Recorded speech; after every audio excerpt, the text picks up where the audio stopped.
আমরা 8 বছরের একটা শিশুর ইজ্জতের নিরাপত্তা দিতে পারিনি।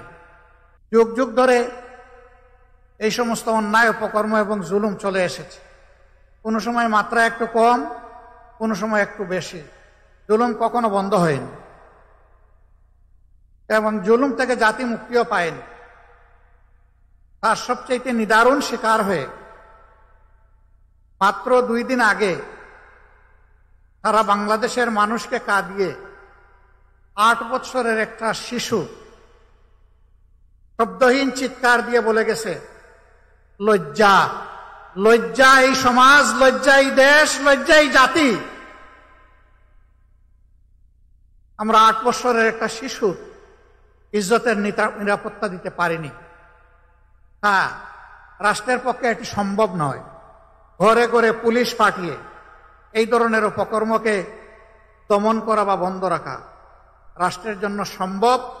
রাষ্ট্র যদি তার নাগরিককে সত্যিকারের মানবিক এবং সুশিক্ষা দিতে পারে, তাইলে সেই সুশিক্ষাই সমস্ত কুসংস্কার থেকে দিতে পারে।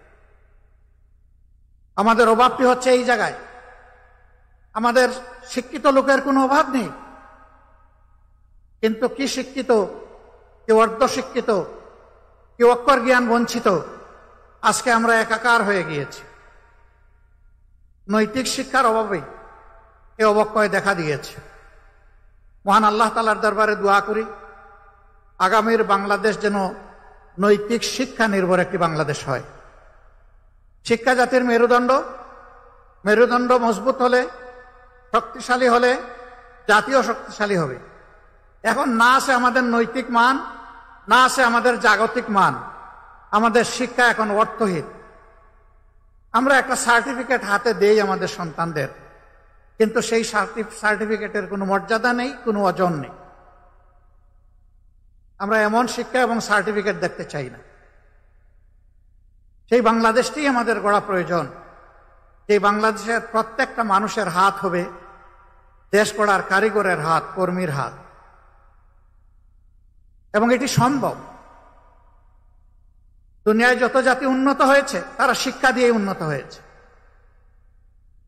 আমি ব্যক্তিগতভাবে মনে করি এবং আমাদের দল বিশ্বাস করে, শিক্ষাকে যদি তার নৈতিক ভিত্তির উপর